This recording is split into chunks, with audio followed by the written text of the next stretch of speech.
Hiya, and welcome back to No More Future. The game that teaches us that... We love that old woman that we were talking to last time. Anyways, let's just hop right in. Not long after, you leave the train side along with your new acquaintance, gently pushing her wheelchair as you go. Last time you helped someone like this was many years ago when your father was still alive in the hospital. And while the weight of the wheelchair is more negligible than ever, the one pressing atop your heart is as heavy as you remember. This is someone's life you're nudging around, and a particularly frail one at that. The importance of your role is not lost on you, and you make sure to give it your all as you prepare to leave the station. You immediately notice Petra pulling her hat down on her face. You can't help but question whether she can even see the path before you anymore, and whether she even cares to. Is something wrong? You ask, prompting the woman to tilt her head just enough to notice your concern. Once she's tipped her hat back up anyway. Oh, this? It's nothing. Didn't expect there to be so much sunlight is all. Might not look it, but these glasses ain't as useful as they used to be. That's so. It is pretty sunny now that you mention it. Anything I can do to help? Even with her face barely visible, the glint of her toothy grin is unmistakable. Well, now that you mention it, you could slump your torso forward like some kind of roof, couldn't you? You certainly got the height for it. Well, that is quite the idea indeed, and judging by the muffled laughter you hear, also quite the jest. Come on, don't tell me you were actually thinking about it. I was just messing with you, kid. Jeez. But thanks. You got a good heart on your shoulders. Don't you mean... never mind. I'm glad you think so. Petra smiles as she pulls her hat down at her face and adjusts the glasses on her face. Meanwhile, you begin pushing forward once again, wading through waves of curious and befuddled people as you go. You certainly make for the one odd couple. It was hard enough not to draw people's attention before, but now it's practically impossible. To your surprise, though, everyone's gaze feels much mellower than before. You wouldn't describe them as kind by any means, but they certainly look more intrigued than hesitant. Whether that is thanks to Petra's presence or your public perception and new relay having somehow improved, is still unknown. But you're not about to look a gift horse in the mouth, especially when both you and your new acquaintance stand to benefit. Of course, there is one notable exception to this change in atmosphere. Further into the station, you spot the dragon from earlier chatting with a familiar pair of police officers. She's turned away from you, but her gestures to the officers and the way she's rapidly tapping her foot makes her state of mind hard to misinterpret. It's even easier to understand the officers, seeing as they haven't stopped staring at you since you entered their field of vision. You're definitely no stranger to their cold, wordless glare, so the bravado they once approached you with has all but disappeared. Nonetheless, they're in your way, and you know better than to underestimate them. You slowly and silently move forward, making sure to maintain eye contact every step of the way. There she is! That's her right there! You may explain to the officers as she notices your approach, her index finger pointing straight at the woman in front of you. The old lady? Yes, her! She reiterates, just as upset as you last saw her. She ran up to me while we were on the train, started shouting some nonsense out of nowhere, and finally threatened me! Physically! That's this bitch again. I have never felt so afraid in my life. She should be ashamed. Oh, she's one of those.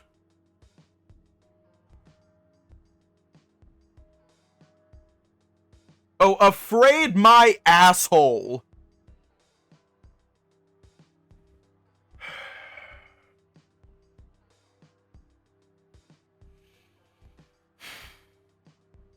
She's one of those. Petty as all hell.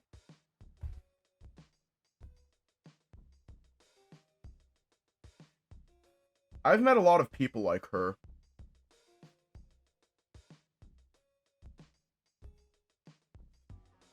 Shameful.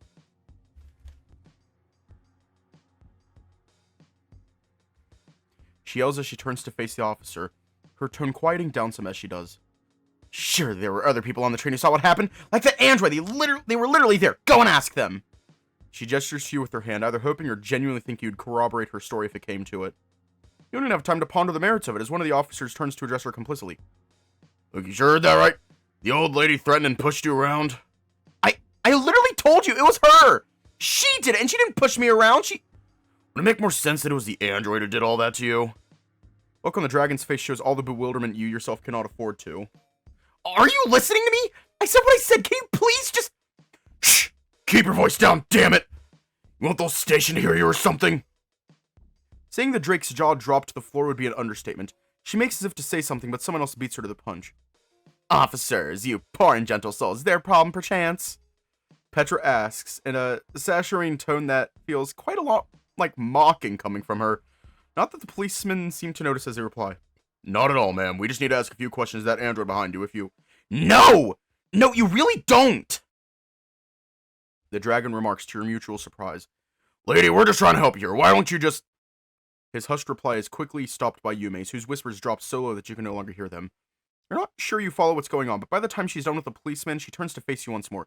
She does so with one of her usual smiles. Nope, no problems at all here. No problems at all in the whole wide world. Without missing a beat, Yume spins around and starts heading off toward the exit, leaving the four of you behind. Before she fully left your view, she turns around one final time. Look on her face is dead serious and make sure you're listening when she speaks. Have a good day. A strange way to end your talk, but that's all she says. She quickly turns a corner and that's where you lose track of her. What a bitch! It's hard not to think this to be some trick of some sort. So that the officers will soon rush you like they did last time. You crossed paths, but you resume your gait in their direction. It's evident from their fed-up looks that they are powerless to stop you. Officers leave earshot soon enough, and then it's just the two of you yet again. Once you're sure of it, you almost collapse on top of the wheelchair, sighing with relief. What in the world even was that?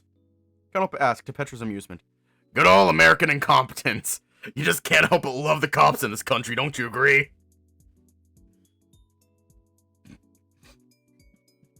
Damn!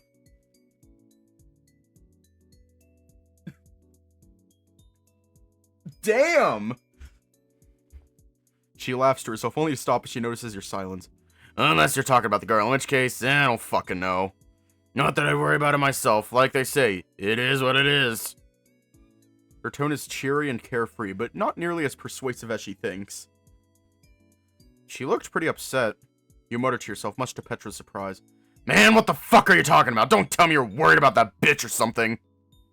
Colorful language aside, she does have a point. Even you can't fully grasp why it is you feel this way. Only that you do.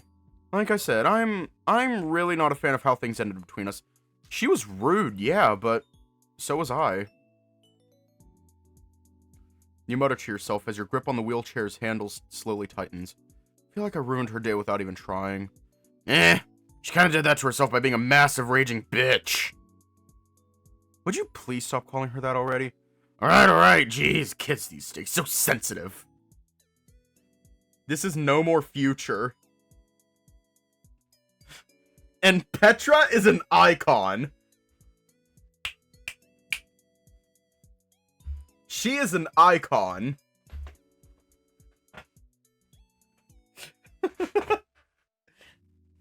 Oh my god, I would love to just, like, spend a day with her. She is so iconic. She's the new mascot of this game. Just kidding. Please make that a thing. I would love to see marketing with her in it. I want to see her more. Petra quiets down for a second, laughing to herself before falling silent. A minute later, she cranes her neck around, her face contorted in a mask of thoughtfulness? Worry? I'm be real with you, kid. Wish I could tell you tomorrow's another day and all that, but... Man, just look at me. Tomorrow's always too late for some. We all got less time to be kind than we think. She muses quite morbidly before chuckling. Safe for you, maybe. She lifts her head up slightly, as if looking for a reaction you're not sure you're in any mood to provide. Seeing that, the woman quickly resumes from where she left off. Anyway, my point is you gotta learn to relax. You're young, you'll have your chance to kiss and make up another time. What? Isn't that the opposite of what you just said? Is it? Man, I don't fucking know. She shrugs her shoulders, nonchalant as ever. Besides, it ain't like it matters what I say. I'm sure someday you'll figure it out well enough on your own. As convoluted as her argument is, you suppose there is some truth to it. You've been worrying about what happened long enough as it is. Here to relax in the next hour or so, or try to at least. You really ought to learn to leave all these concerns to the side. There will be ample time to worry about Yume, Jasper, and the rest once you're done here. Sure, I'll see what I can do. You tell Petra encouragingly before resuming your walk out of the station. The woman says nothing, but you can tell from how relaxed she looks in her chair that she's quite pleased with your choice indeed. So, wasn't that lady calling you a them? Oh, well, that's because I am one, or I'd like to be anyway. You are, or you'd like to be? Both? I think it's complicated. Man, you can't just say that every time you're confused, kid. The nun shakes her head and an intrigued smile on her face. Still a non-binary android. Pretty ironic when you think about it, so you've got to tell me what it's like. I mean, all jokes aside, it's nothing special, really. You continue your discussion with Petra as you leave the station, scratching your head all the while. As a city of New Relay greets you with its familiar shine, you begin to wonder how you managed to convince yourself to take such a strange lady along for the ride. The route you've chosen through the residential districts is as peaceful as you predicted, or hoped for, rather. While Petra is quite fun to talk to, she can also be quite problematic if her discussion with Yume on the train is anything to go by. You really can't afford to something like that to happen again, especially out here in the open. So,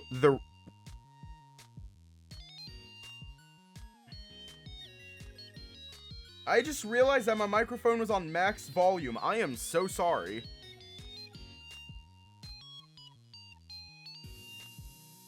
I just realized it was on max volume.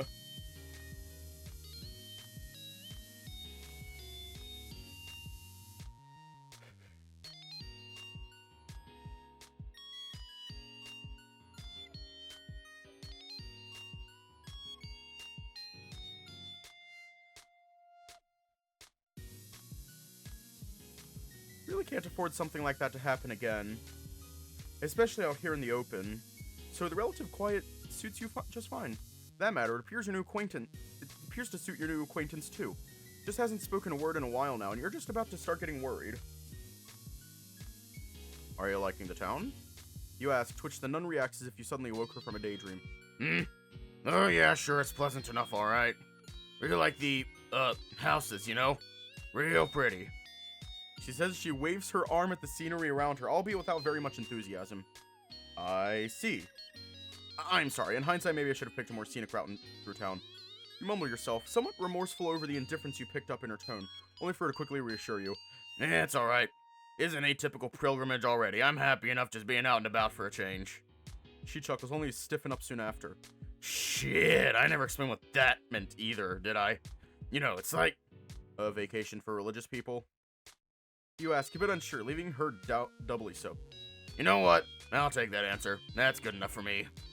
Really? Oh, thank goodness. That's how I explained it to a friend of mine, and it would have been pretty awkward to find out I told him some nonsense. Oh, I have no doubt you didn't. I can see you're the kind of kid who studies up. I don't know if I'd go that far. I just know more about this stuff than most people do, that's all. You explain, somewhat embarrassed by the woman's praise. Still don't think it's impressive, possessing all this esoteric knowledge. Growing up, you never thought people would care for such unusual and decidedly old-fashioned things. Clearly, you were wrong. Petra, Mary, Natalie, so many people intrigued with your unusual ways. For that matter, so was Daphne and even Nem. You ponder to yourself, the memory of your friends souring your thoughts once more. That misunderstanding you two had yesterday was more impactful than you believed it'd be. Had you parted on good terms, would you have allowed his sister to push you as far as she did?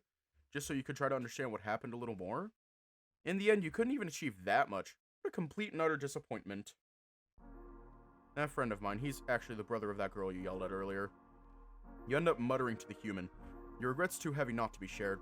The nun slowly turns her head to face you, her expression somewhere between the skeptical and the genuinely upset. Well, fuck. No wonder you're so worried about her. She mutters, in between one of her customary neck scratches. Should I apologize or something? Like, I really thought it was just some random bitch who was shouting at you earlier. We don't exactly know each other or anything. We only ever met once before, and only briefly. I was hoping I could learn more about her brother from her, but things just had to go south again. Woman ponders on your heavy words for a while, seemingly unsure of how to respond. Well, I can see why you're hesitant to defend yourself back there. Maybe I really should have let you be a sad puppy for a while longer. See what else you could glean from her. That is certainly a consideration to be made for sure. Sometimes it feels like this woman's mind must be in another galaxy altogether. It's not just that. Like I mentioned earlier, the situation is a bit more complicated than that. Begin to explain, still unsure of how much you should share with her. Ultimately, though, seeing as most of the thoughts crossing your mind are public knowledge, you decide to share them with your acquaintance after all. Nothing else, it'll mean less wild speculation from her later down the line. I wasn't supposed to leave Pandora. Most of the other synthetics aren't out and about in the world yet. They're still waiting for society to accept us. And I can see why. Ever since I went back into the world, it's been an absolute mess. Those officers we met earlier even tried to arrest me the first time they saw me. For some reason, your heartfelt words only seem to elicit a brief chuckle from the human. Let me guess. For no real reason either. You're shocked by her nonchalance, but only for a moment. When someone is as perceptive as she is, you suppose feigning disbelief would serve no purpose indeed. None that made any sense to me. Yep, that sure sounds like America, alright. Okay. Damn! Damn! Again, she chuckles to herself, shaking her head in a mixture of irony and disappointment.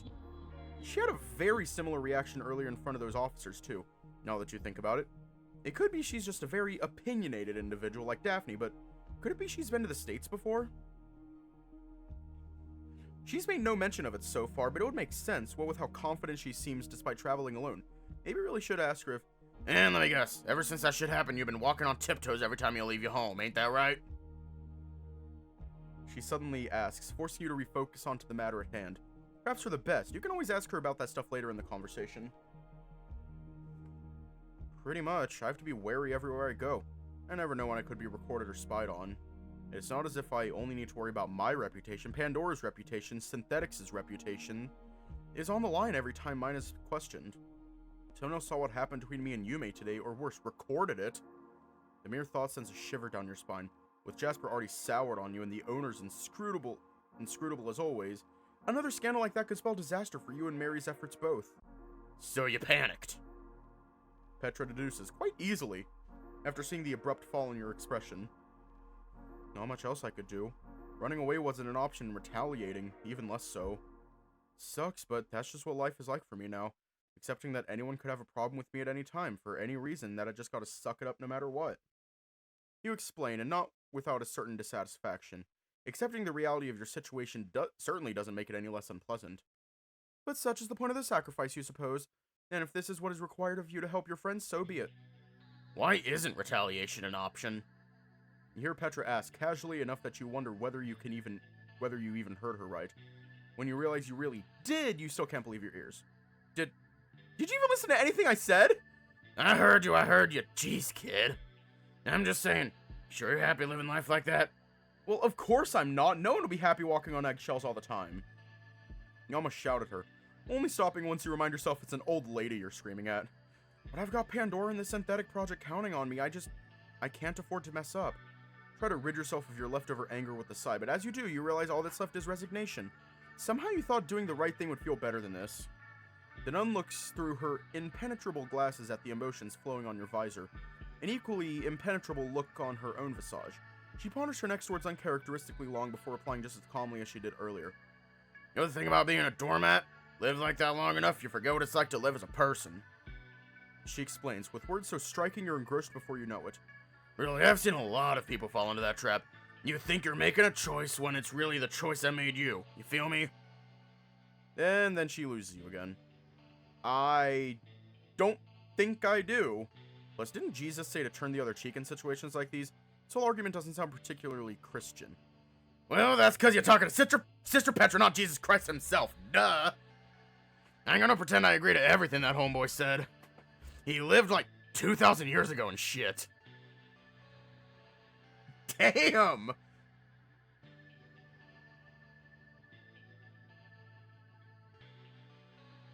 Oh. That was iconic. She is cooking, though. I'm gonna save that shit. She continues, much to your own continued confusion. forcing her once again to take a breather just to get her thoughts in order. Like, I ain't gonna say turning the other cheek is bad. Sometimes it's the best thing you can do with what you've got and all that. And sometimes it gets you, your family and all your friends killed, or worse. You almost recoil at the unusually low gravelly sound of her voice, wheelchair nearly coming to a stop as you briefly forget how to walk. Is this another one of your jokes? Do I sound like I'm joking? That she doesn't.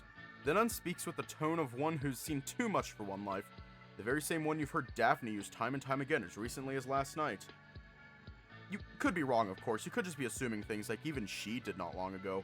But somehow you feel like this is exactly the implication the woman's trying to get across. Add that to the long list of questions you have about this crackpot. Look, I ain't saying being a doormat will get you trashed, alright? But I'm not sure this whole martyr shtick's gonna help your case either. I mean, if people can just act like the pussy-ass bitch with you, talk to you like some kind of object and shit, cause you're just gonna stand there and take it, man, what's stopping everyone else from pulling the same shit?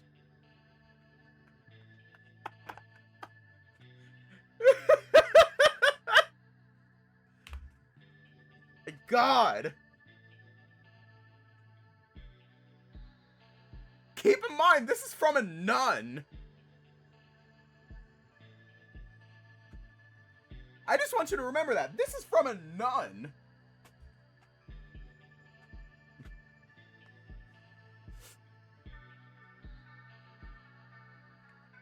She nearly yells, seemingly capable of switching between that blood-curdling voice and this inane one, for lack of a better term at will. Of course, just because her tone is sillier doesn't mean she doesn't raise a good point. When you can't honestly say you'd considered, at least up until now. That's true. You mutter, suddenly hesitant, waiting to see what else she's willing to say. Fortunately, it's not long before the woman resumes right from where she left off. Ellis, I'm saying you gotta whoop people's asses just for looking at you wrong. And I'm just saying you gotta learn to stand up for yourself, keep your balls up and all that. She straightens up her posture, trying to look you in the eyes, as much as her position on the wheelchair will allow anyway. Cause like, if you ain't gonna stand up for yourself, who the fuck will exactly? You lay immobile for a moment, shocked to your very core. Is it weird this old lady makes a really good case, you wonder? Posed with the same query as you were, she found a wildly different answer than you did. And one you don't entirely disagree with either. Her words may have been strange at first, but she sounds a lot like Mary did back when she explained why she let you leave Pandora and assert your rights as a living being, despite the challenges that would pose to her and you both. The fact that such a passionate answer is coming from someone who is, you can only assume, even older than your friend and mentor is incredible to say the least. Honestly, are you sure you're a real nun? You cheekily ask, prompting an equally cheeky reaction from the irate Petra. The fuck you mean am I a real nun? I'm the realest nun you're ever gonna meet, and that's a fact! She once again chuckles in her usual way, seemingly pleased by your change in disposition before continuing. But yeah, kid, I get what you mean. There's some real unorthodox doctrine I be spitting right now, but hey! She shrugs her shoulders. That's why I'm not an orthodox. She smiles at you complacently, only to notice a suddenly perplexed look on your face. Apparently unsurprised, she turns right back around as if nothing happened. Yeah, I didn't think that joke was gonna land either. Ah, well. She mutters to herself, a wide grin on her face despite the failed attempt at humor. Was that another denomination? Clearly she expected a query from you, not for you to already know the answer to it. Man, you're starting to freak me out, kid, jeez. How much did your family teach you? Well, they never did explain the difference between them, for one. Though to be fair to them, I never asked. I'm surprised you think I know so much. I only learned most of this stuff from osmosis. Really didn't care much for it growing up. Now, I'd argue that's more impressive than if you did. Fully indoctrinated kids are the worst, let me tell you. So she says, clearly speaking from experience. The sort of experience you, for obvious reasons, clearly lack. Perhaps for the best if you take her at her word. As for the gaps between all the different orders, man, I'm gonna be real with you, kid. Ain't nobody got time for that. That's too much nonsense to get into for one sitting. She claims, seemingly giving up before she's even started, only to sigh and try again once she notices the look of disappointment you're giving her. It's like, we all believed in Jesus, right? Jesus was like a real dude that existed, and we all thought he was the son of God and all that.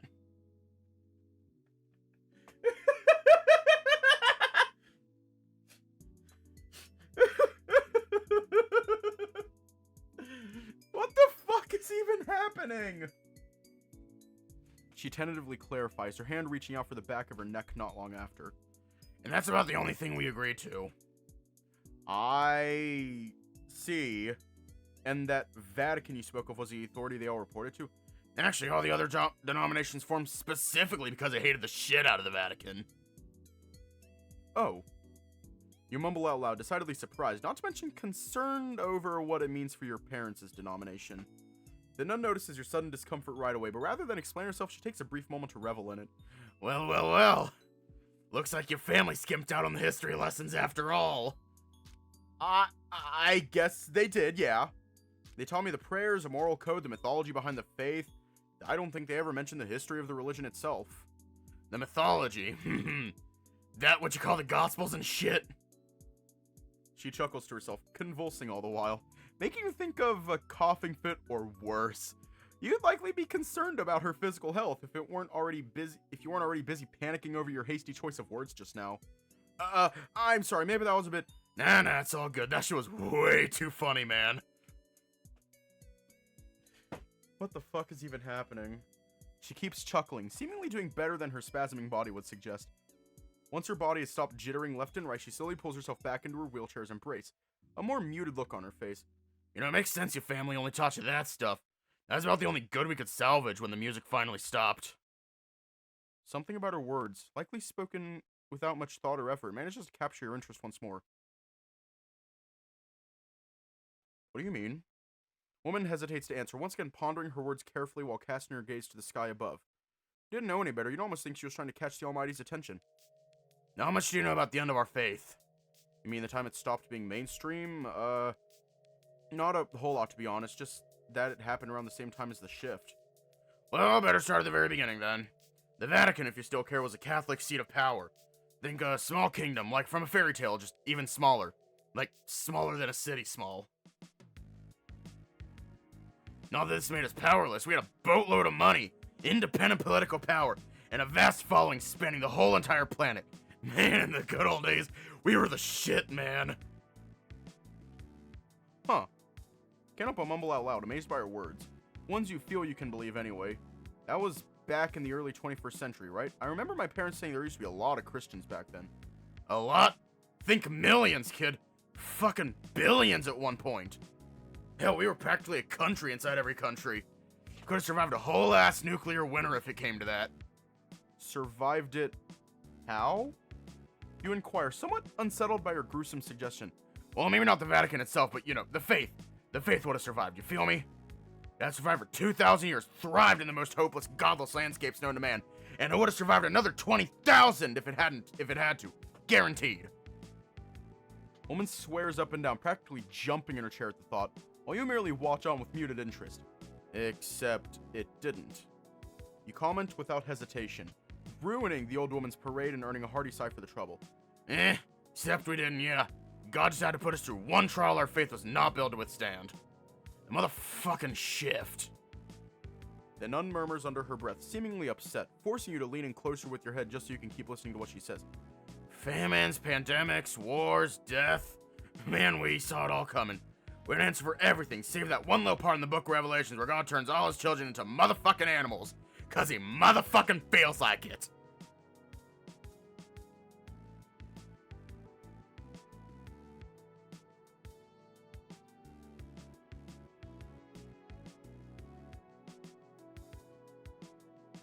I am completely lost. Wanna know why we missed it? Cause it wasn't there, that's why. She sighs yet again, evidently needing to slow down so her breath can catch up to her enthusiasm. Man, you should have seen people's faces, cause the show's fucking wild. Everybody and their mother was losing their goddamn mind. The whole church got mobilized to find the one passage in the scriptures that explained any of what was happening. And when we realized that shit was not happening, the panic just got worse. Why would the shift cause such a stir, though? It wasn't a cataclysm by any means. Nobody died or anything. But a mind at the very foundations of the faith, the shared mythos our beliefs sprang from. On the seventh day, God created humans. Humans with an H. And they was supposed to be made in his own image. Why would God change his mind in the middle of the 21st century of all times? Not even science could explain what just happened. You think a bunch of geriatrics in an old-ass kingdom could? She recounts as she shakes her head, soon covering her face with her own hand as if trying to hide from the shame. Took us a while, but eventually we somehow came to the only explanation that made the slightest lick of sense. She pauses. Not the way she usually does when she's looking for the right way to turn her thoughts into words. This time, it's as if she knows exactly what she needs to say. We got it wrong. Nearly stop the wheelchair again, your eyes growing quite close to leaving the confines of your visor. Wait, wrong? Like, it was all wrong, the whole thing? I wouldn't say it was all wrong, more like we threw in the towel is all. We just stopped trying to make it make sense, you feel me? Like we accepted that shit was weird, right? That we didn't know what the fuck was going on anymore. Because it was true. That's definitely better than what you thought at first, for sure. Truthfully, when your parents told you their religion faded around the time of the shift, you didn't think it was directly because of it. Now you can't help but wonder if even they knew about it. You suppose it's easy to imagine the world to have always been this way, and dismiss the mention of humans within the scriptures as a mere product of its time. But if there's one thing you're beginning to learn from spending so much time around people like Daphne and Petra, is that the difference between humans and humans is simultaneously smaller and greater than you could have ever imagined. See, that's when the real split happened. Not between Catholics and Orthodox, or Catholics and Protestants, or Protestants and other Protestants. But between those of us who stayed and those of us who didn't. The nun continues, wholly unaware of your inner musings. For those who stayed, it was all about the values, you know? The love, the kindness, the sense of community, the hope for justice, for the future, shift or no shift. That's the shit that made the faith worth practicing. That made us who we were. While those who left were all like, man, fuck that shit, I just wanted to be right. She hisses angrily, not particularly concerned with being fair and unbiased right now. Not that you doubt that's more or less what the other side's remarks boiled down to in the end. Somehow that doesn't sound like a very compelling argument. Well, it sure as hell compelled a whole lot of people. And not just us. Pretty much every other faith on the planet went through the same shit. Some lasted longer than others, but in the end, they all rode off into the sunset. So it wasn't limited to just your parents' faith. Never explicitly confirmed it to you, but it's clear your world was quite a different place indeed once upon a time. Some of this you already knew from school, but you never heard it explained quite like this before. You also can't recall the last time you felt this invested in a matter of faith. While you may be here primarily because you wanted to distract yourself before your meeting with Jasper, you didn't expect your time with Petra to be so riveting indeed. Perhaps you should alert the woman as to your feelings before she dozes off again in your own way. Well, you say I know a lot, but you're something else. From the way you're talking, it almost sounds like you were actually there. What you calling me old again, punk? Is that what this is? She chuckles to herself, already wise to your tricks, clearly just as taken with this conversation as you are. Yeah, what can I say? I'm just a really good storyteller is all. Petra mutters to herself, a proud look on her face. And it's not as if you can blame her for it. She really has given you a lot to think about. Even more than you thought she would somehow. It's not just her knowledge either. She's got quite the wealth of opinions indeed. Each one more riveting and controversial than the last. Can't help but wonder what else she might be willing to share, if only you prodded her far enough. Would you say things were better back then, back when everyone believed in something? You ask first, or only to earn an unsure look from the nun. Better how? I don't know, just in general. A bit vague for a query, you realize, but you thought it'd be interesting to ask if nothing else. I can't tell you that, kid. I don't think anyone alive can. Sadly, the answer you get in return isn't nearly as interesting as you'd hoped. So it used to be different, at least. At first, anyway. The good side of believing in something is that you have your life all figured out. You know, just know, you know? Even when you don't. Everyone always wants an answer to their questions, and faith provided those answers to those who needed them most. Which isn't to say those answers weren't wrong sometimes, but at least they were there. She takes a moment to shake her head, seemingly disappointed with something. Nowadays, everybody got an explanation for everything. The birth of the universe, the history of our civilization, the purpose of our existence. They don't need religion to tell them that no more. It's useless to them now. It isn't that better? I don't know, isn't it? Maybe you can tell me that someday.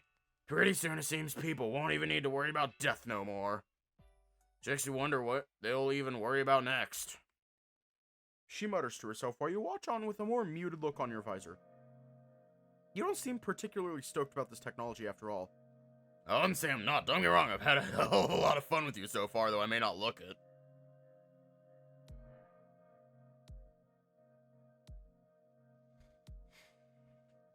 I just don't foresee needing this tech for myself is all, for a little while longer at least. Right, sure you... I know what you're thinking. Stop that! The woman shouts suddenly, earning a quiet chortle from you. You could feign surprise at her uncanny ability to read your thoughts once more, but let's be honest, that joke practically called itself. What about your family? What do they think? She decides to ask, either trying to resume from where she left off or hoping to start a new conversation entirely. Regardless, while you certainly suspected the topic would come up at some point, entertaining it is still as destabilizing as ever. They left me. Woman tilts her head to face you, confused. What do you mean they left? I mean, they left. Thought it was some unholy abomination or something and disappeared before I could speak to them again. Last week, I even found out they held a whole funeral for me. Like, everything I went through to try and stay alive meant nothing to them. Like, I'm spitting out on their memory of me just by existing. You begin to whisper, your mind starting to cloud as you do. A whole week later, and that thought is still as morbid as the day you discovered that. You wonder if... To be fair, you did say you weren't sure you were really you either earlier, didn't you? Petra suddenly questions you, much to your surprise, and not the good kind of surprise either. I did, but I could be me too, and if I am, that funeral was just a big waste of time and money, really. Nothing a good long apology won't fix in the long run. Whereas if you're not you... She muses, not to finish her sentence. Not that she has to, you understand her point perfectly.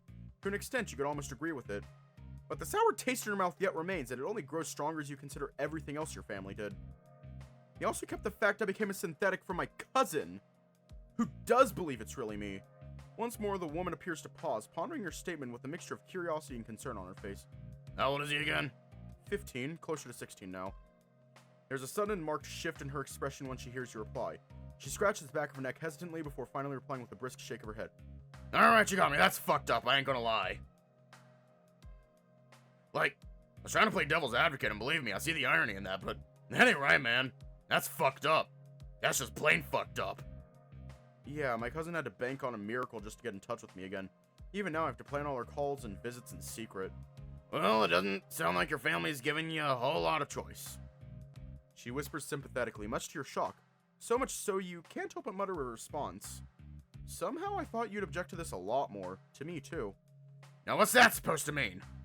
Well, with how sudden my family's departure was, the lengths they went to just to keep me away, I thought, you know. You paused, suddenly unsure. Likely afraid of coming across as insensitive, like you almost did earlier. Then again, better to get it out now than to let it affect how you view your new acquaintance for the rest of the conversation. I thought that maybe it's because you're Christian, like maybe there's something about me that's just incompatible with your religion or something. The nun gives you time to share your worries in peace, but once she's certain you're finished, she can't help but indulge in a wary sigh. Well, people have argued that kind of nonsense for eons, if I'm gonna be real. You know, glasses? People in the Middle Ages thought that it was so good they were the work of the devil himself. Railroads and trains in the 19th century? A highway to hell. No cap. She chuckles to herself, albeit somewhat annoyedly. Really? It ain't written nowhere that religion and technology can't coexist. Certainly not in the Bible, I can tell you that much. In your case, it's a bit more complicated, I'll admit. Life and souls are God's realm of expertise, not man's. The idea of a technology that lets people manipulate and transfer them around is just... She pauses, deep in thought. Then, not long after, she completely resigns. Man, I don't know what it is. This is unprecedented. And completely outside my realm of expertise. Really? Between what my parents told me about nuns and everything you've shown so far, I thought for sure you'd be an expert on this stuff. Man, Again, she hesitates, suddenly looking as if she'd rather be anywhere else but here. I ain't met another nun in a long-ass while, kid. I don't know what nuns are supposed to be experts on no more. Ain't hit the books in just as long either. Been kind of busy with other stuff, to be honest. Like, not dying, you know? She inquires, though it feels to you more like an unspoken apology. While disappointing for sure, you suppose it makes sense. As one grows older, it's only natural that certain details might begin to elude them, no matter how knowledgeable they might have been at first. And so that exhausts this line of conversation.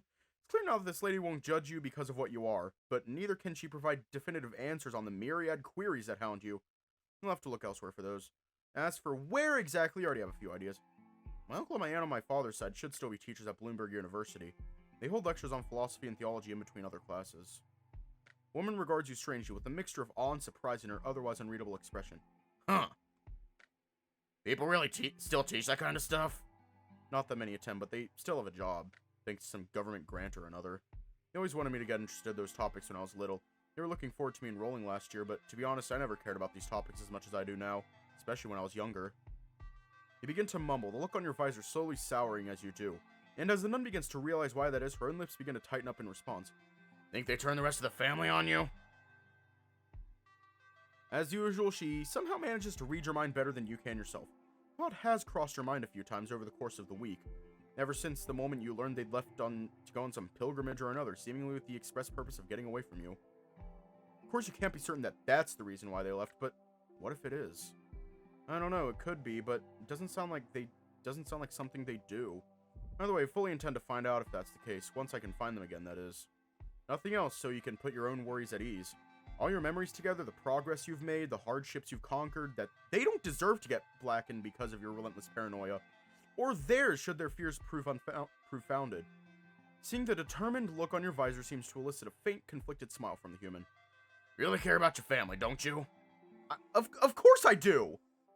I want us to be whole again like we used to. Wouldn't have been much of a point in cheating death otherwise. Yeah, I can think of a couple at least. And even if there weren't, not a lot of people want to hang out with those that forsook them. Seeing that drive in your eyes makes me think it must be worth something after all. Hearing these words, you can't help but smile. The sort of smile that could easily be missed if one isn't careful.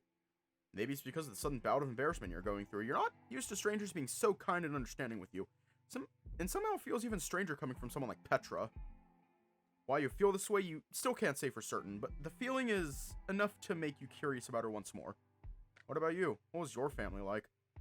You ask, expecting a fairly simple answer, only to get silence in return. The exact silence you greeted her with when she asked you the very same question earlier. The sound of unpleasant memories being relived over and over beneath her impenetrable glasses. My family's my mother and father up above.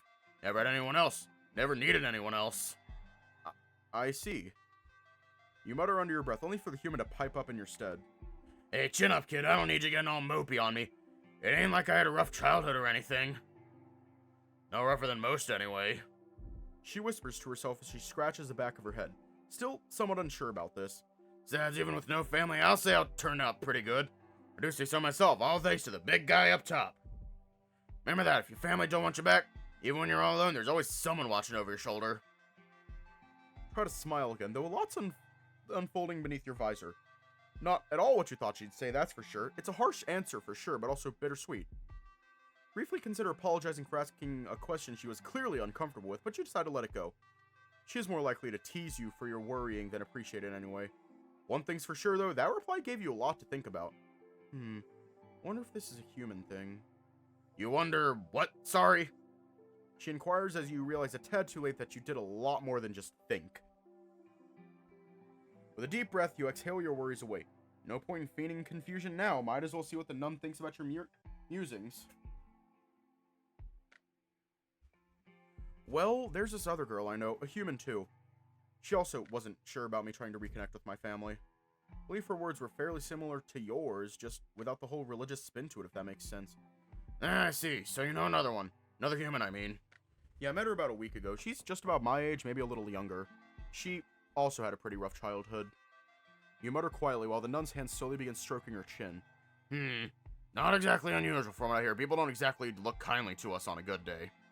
It's more unusual you got to meet two humans in one lifetime. There are people who go their whole lives never even seeing one. So I heard. I'm glad I got to meet the two of you. You're both unique in different ways. Got a unique background, and she's got a unique face. You jest, quite happy with your little in-joke despite the cold reception that awaits it.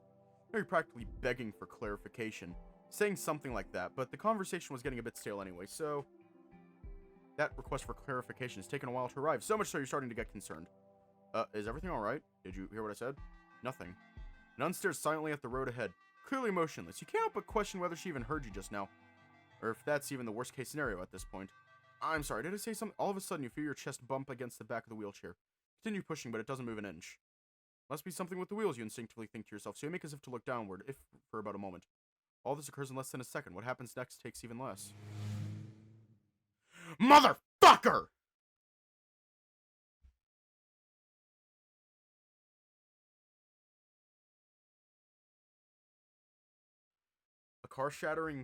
A glass-shattering scream erupts from the quaking nun's mouth, while a car you had scarcely had time to even look at disappears behind a corner. The very same car that almost splattered you to a pulp. Where'd you learn to drive, you piece of trash? Swear to God, I'll... She sighs, tired and disappointed. Yeah, no, that's enough adrenaline for one day. I'm fucking spent. You're listening to Petra's drivel, you'd likely concur. Instead, you find your mind working overtime, still trying to catch up to what happened. Look downward to the ground. You're just barely off the sidewalk on a very visible crossing, not that you had even realized you were crossing the street at all. Knowing that you feel a knot twist in your stomach, you can still vomit. You're getting dangerously close to it. Are you alright? You're not hurt, are you? I mean, we did avoid a crash and also I'd be surprised if I was. She jokes, clearly unbothered by the urgency and regret in your tone. Still, what a fucking joke. 300 years after the invention of cars and still not a decent driver in sight.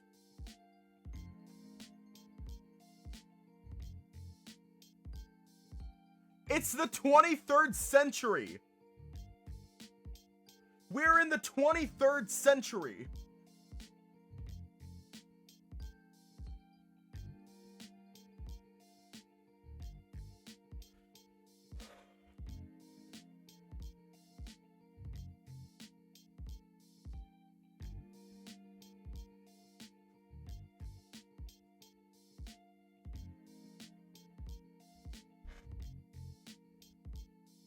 She comments, unaware of or unbothered by the look of shock on your visor.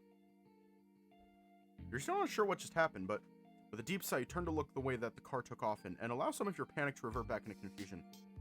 I guess that's why most cars have its C grades installed nowadays. Supposed to detect pedestrians crossing the road in advance and brake accordingly, but maybe it didn't detect me as a pedestrian, as a human? Man, it better not be some stupid bullshit like that or I'm gonna be pissed. So I don't know about you, but I don't plan on getting ran over by these cars every time I cross the street. She chuckles. You almost don't realize when you do as well, a good 10 seconds after. Still don't know whether you're somehow overreacting or if Petra's just that insane. Aren't a lot of people who'd act so carefree right after surviving such a close brush with death. Human appears determined to resume where you left off as if nothing happened. Judging by the look on her face, while you can understand and share the feeling, it might still take you a while to shake off the fright. Anyway, I already forgot what we were talking about. Where were we again? I think it was something about my friend. Right, your friend the human. I knew I was forgetting something. What's she like? She give you trouble or something? Well, sort of, but then again, I guess that's rich coming from me. She's actually a lot like you in a way, just...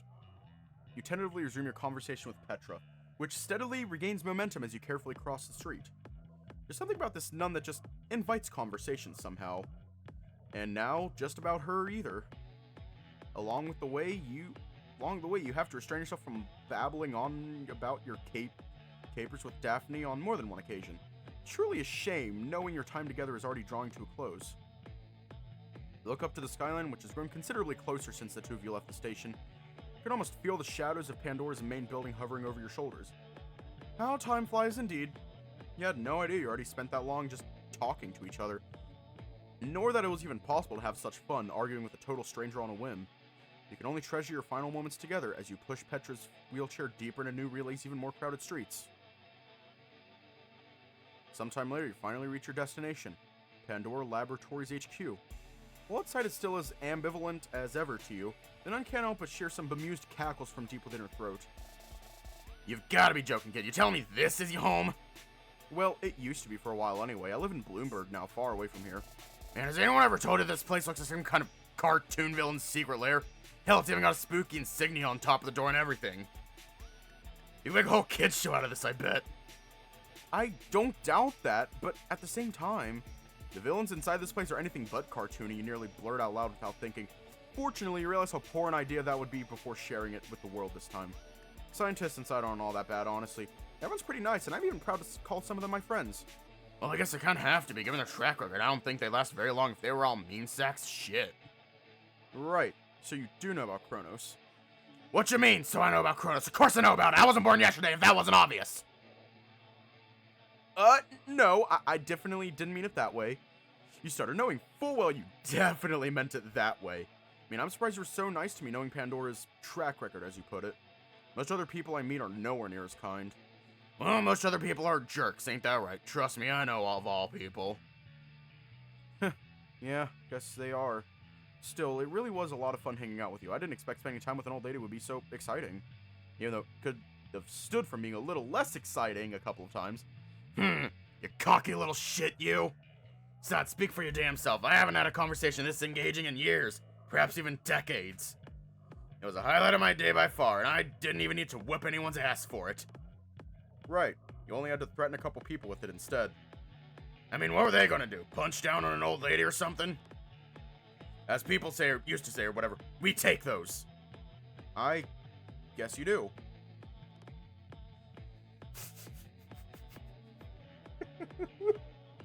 You mutter under your breath, quietly pondering if you ever heard such a phrase being uttered at all. I only hope the rest of your pilgrimage will be as interesting. So I won't be able to join you for it. Oh, you. I know you don't really mean it, but I appreciate the kind words nonetheless. You can only pray you'll fare just as well yourself. From the way you made it sound earlier, now might be a good time to start praying or something. Yeah, no need to remind me. Besides, I doubt God would mind the prayers of an android, of all things. And why is that? The woman asks, seemingly curious. Though you imagine... Deep down, she must already know what troubles you about that.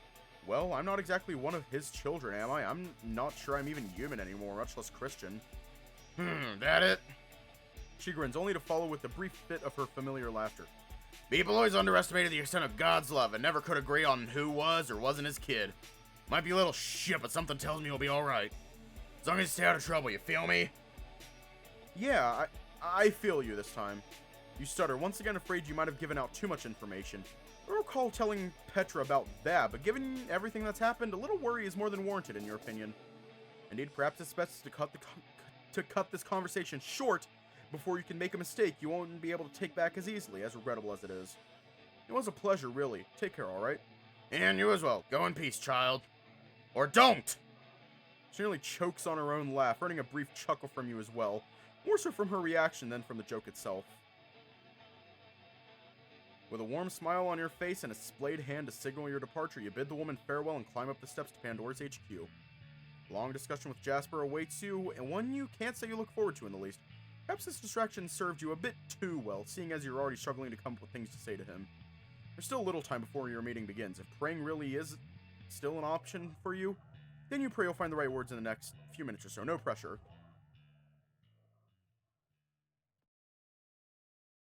Once she's made sure you're out of earshot, the nun raises her head once more to look at the building you just entered. Its figure stands out greatly among the skyline, like a monument to an unknown god. Near around it feels different, heavier, as if it too was made of concrete and steel. There's no doubt about it in her mind. This place, this moment, this is exactly where she was meant to be all along. Honestly, I was starting to worry you'd abandon me, big guy. Kinda felt like you were leading me on some wild goose chase for a sec. There's no way this was all a coincidence. City, the company, the android. Things are finally getting interesting, it seems like.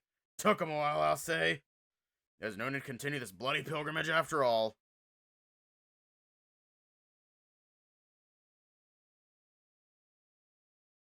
Looking forward to meeting you again, Isaac. Did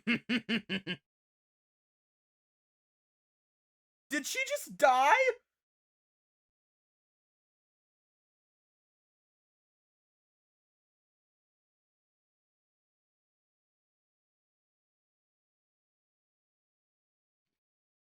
I don't know. The way she was talking makes it seem like she was getting ready to die.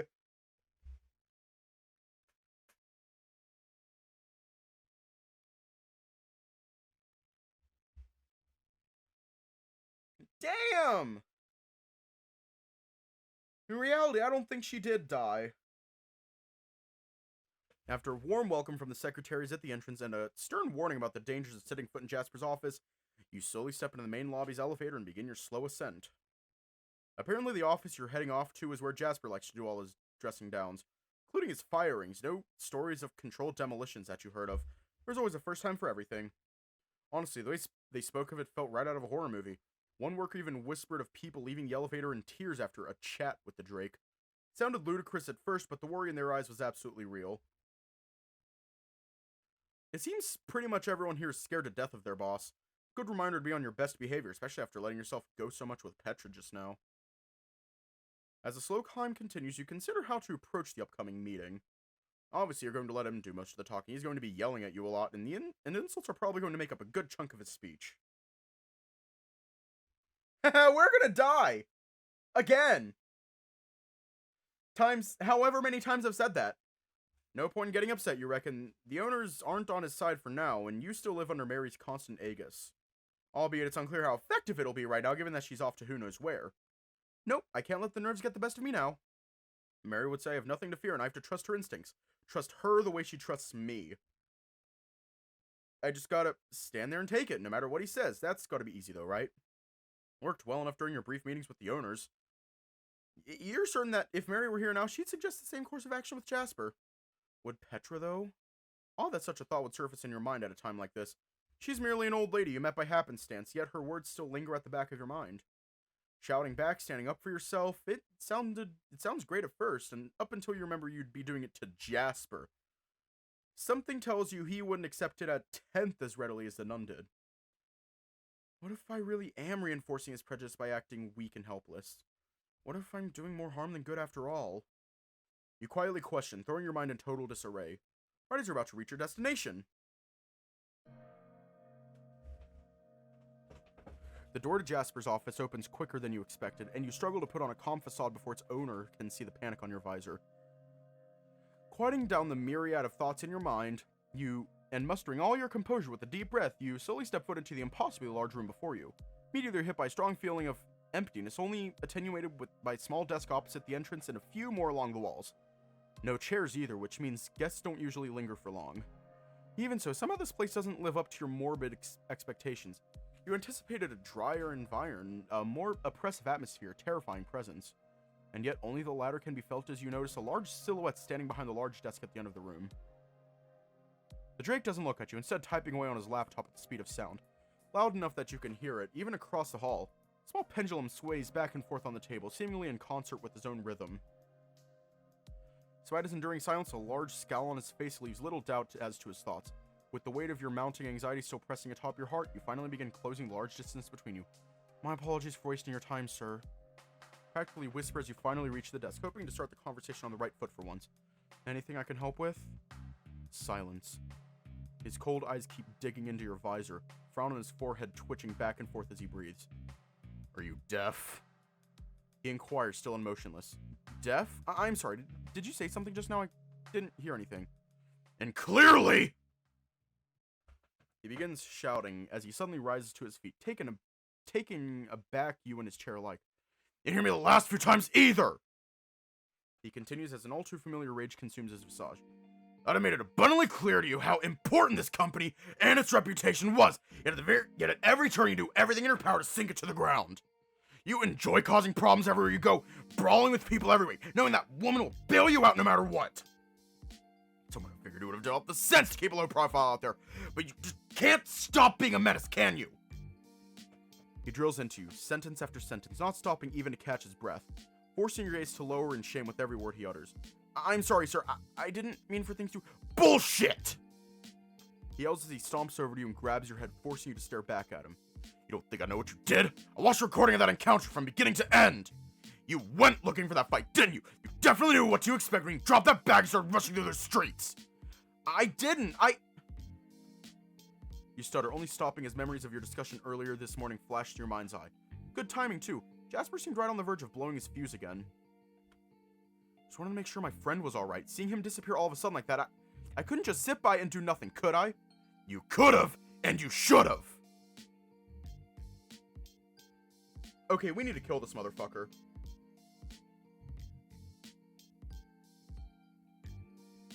We need to kill him! He retorts, wholly unimpressed as he lets go of your face. Even if that boy's life meant something to you, the choice between it and your duties to this company should have been clear as day, or has a mind as brilliant as yours never been educated on the trolley problem?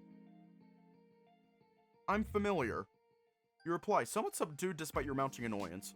Then why can't you get it through your thick metallic skull that everything you do reflects on the company? Are you that determined to screw us over and put yourself first on every chance you get?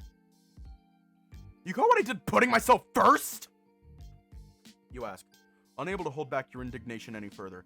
I risked my life for my friends. I gave everything I had to protect them from that thing attacking them. The cynical Drake looks to you for a second, unimpressed, before slowly inching closer until all your visor can see is the burning hatred in his eyes. You beat the shit out of some people, then got into a scuffle with another faulty product, and you're lucky no one saw it or recorded it, because we'd be finished. Suddenly thunder, sending you tumbling to the floor off the sheer strength of his anger. Even without a recording, a single one of those men accusing you of harassing them will paint a bigger target on us than you can even fathom. Ugh.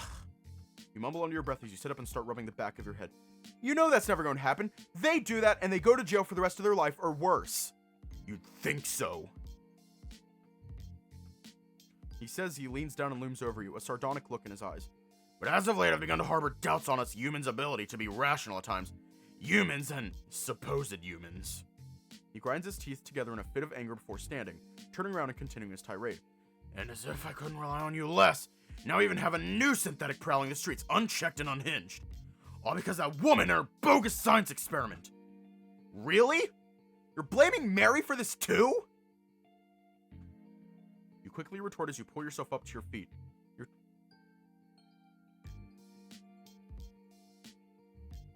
Okay, it was the music.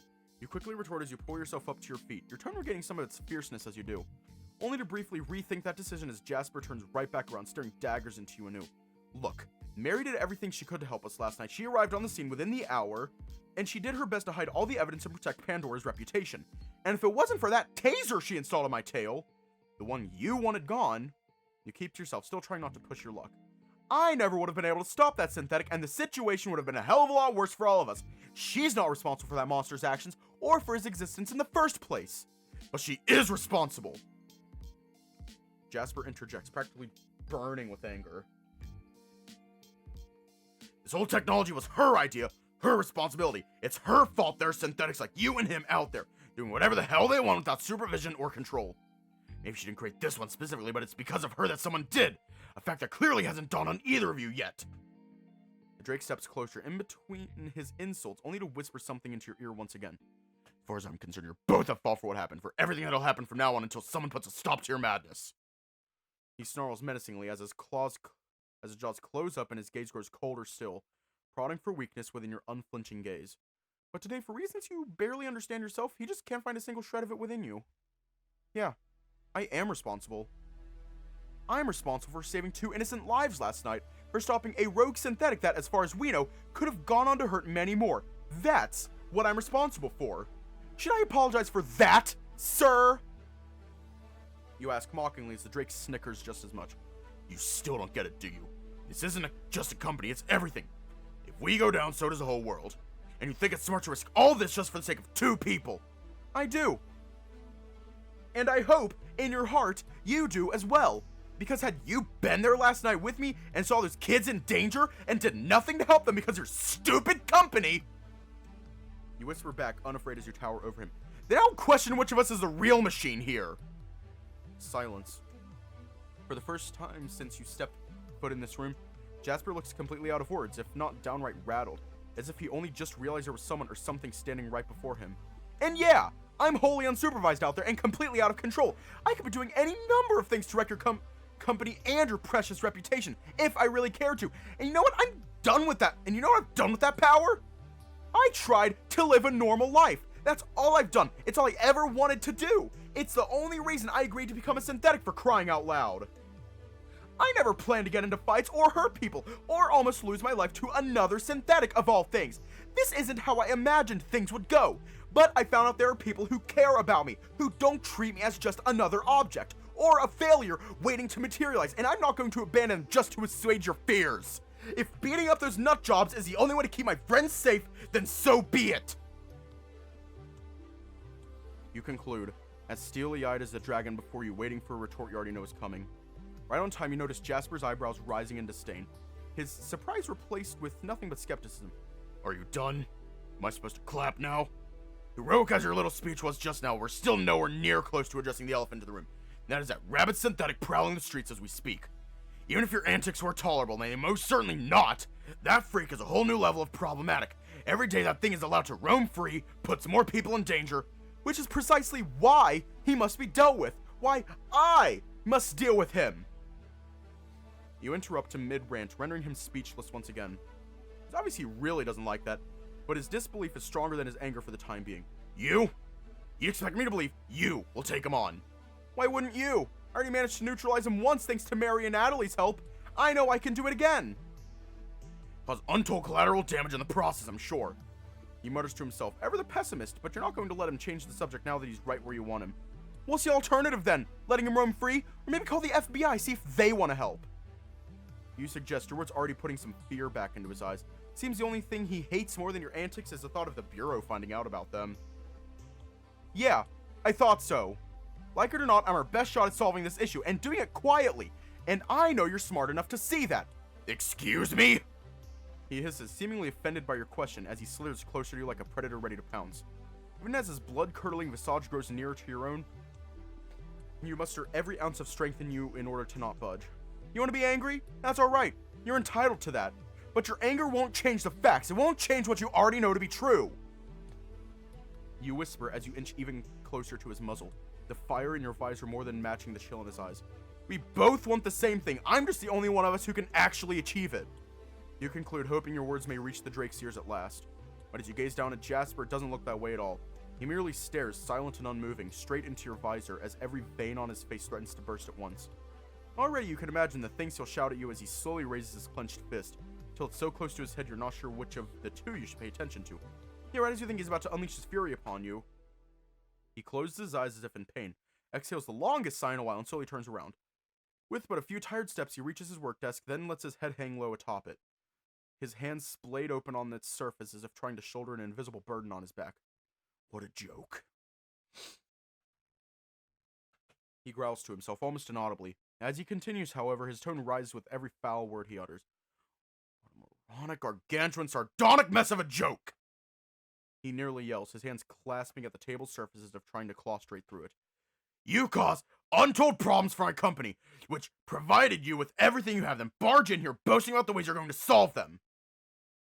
He chuckles to himself, lowly and without any joy. You and that woman both are nothing but jesters.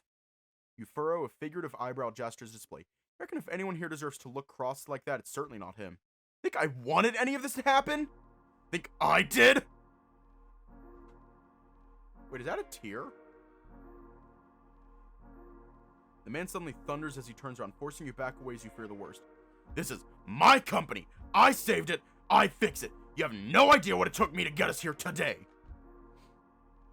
Something shines right underneath the Drake's eye. Must have noticed it too, seeing how quickly he turned his head around. What do I get for my troubles but more problems I never asked for? Day after day of cleaning after your mess as if I didn't have enough on my plate already. You really think your pathetic problems are more important than mine? Than everybody else's on the planet? Keeps shouting at you, louder than ever. Even as his speech keeps losing momentum, even as the words with which he's trying to harm you begin to lose all their edge. So they're just as helpless as that look in his eyes. It's almost pathetic in a way. More so than the man of his status has any right to be anyway. I'm sorry. Can't help but state against your better judgment. It's hard to empathize with someone who invited you here with the express purpose of flinging insults at you. Somehow you find a way. You shouldn't have to deal with this. My mistakes, my problems should be mine to fix and no one else's. The man regards you coldly with his one furious eye before tilting his head even more sideways and scoffing loudly. Bold of you to say after deliberately ignoring me so many times. We're in this situation, it's solely because of you. I didn't deliberately ignore you, You begin angrily, only to lose steam right away, much like he did just now. Seems you're both spent after all. In the end, anger and indignation could only take you so far. And now that they're gone completely, all that's left is to be honest. I did what I thought was right. All I ever wanted was to help others, not cause problems. You explain with teary eyes under the Drake's shifting gaze, right as your own turns downward to face the floor uncertainly. Honestly, it's about the only thing I'm still sure I want to do. Brief silence follows, in the room as well as your mind. You've thoroughly exhausted your arguments and calmly wait for Jasper to make his next move.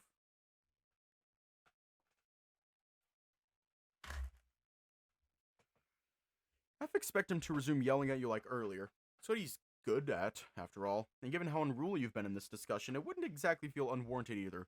Truth be told, you just want to speak your mind for once. To not feel like a doormat, to not walk on eggshells all the time, but as you lay here now, wondering what comes next, come up and ask yourself if this meant anything at all. Just get out. Hear Jasper mumble under his breath, followed soon after by him walking around his desk. There's no point yelling at you again. You're not going to change your mind. He claims, shaking his head all the while, as he sits back down in his leather chair. Not ever. Quietly resumes working on his laptop, as if you weren't even there. His eyes no longer shine, perhaps due to a wipe you didn't catch. But neither do they try to hold their own argument against yours. Words don't feel nearly as combative either. It's clear just once you're gone now. Are you? So you somehow manage to reply, and not without a certain dose of resentment, though you hope the Drake will see it otherwise. Slowly shifts his gaze to look at you, pausing his tapping all the while, clearly signaling that you're all but pushing your luck. Nothing to be done, you suppose. You quietly take the hint and begin walking back the way you came. As you put some distance between you and the CEO, you half expect him to shout something back, some quip or insult he's been hiding until now. Somehow it almost feels wrong when you make it to the door with the silence yet unbroken. With an uncertain sigh and a myriad of thoughts swarming your head, you finally take your leave. The Drake watches the doors close behind you with the sort of cold, stern look you're by now familiar with. Shaking his head, he tries to resume the work he had to pause when you enter the room. What a naive piece of trash, the nerve of him. He mutters to himself, unable to hold his focus despite the gravity of his assignment. The android, the doctor, grandfather, they all make their choices, and I'm stuck dealing with the consequences. Talk about fairness, talk about power! He nearly slams his fist on the table out of habit, only to stop right before he can cause a scene. Next, he eyes a pendulum near the far end of the desk, whose predictable clanks have begun to sound unusually intrusive to his ears.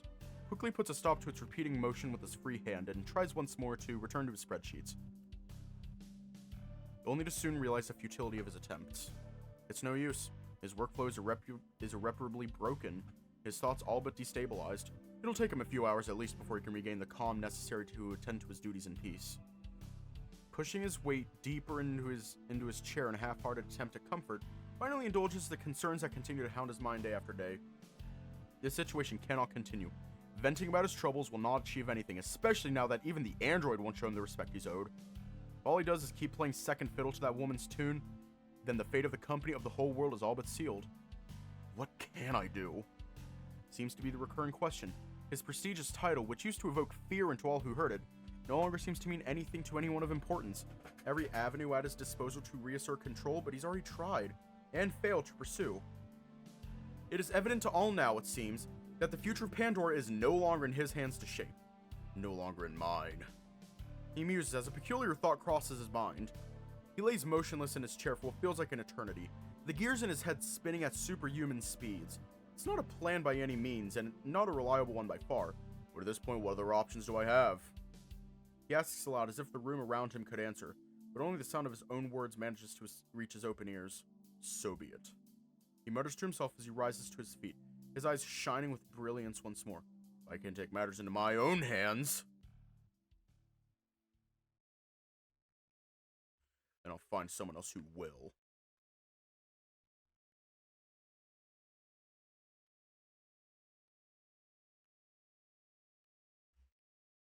To be continued.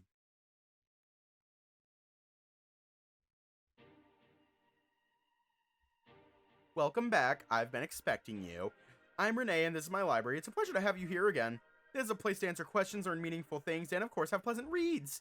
I'm sure you have many questions, that or you wish to jump straight into one of our many tales to offer. No means, what do you wish to do?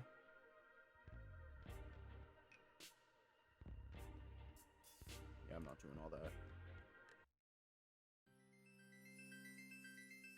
Stay safe, have a good night, and I will see you all tomorrow.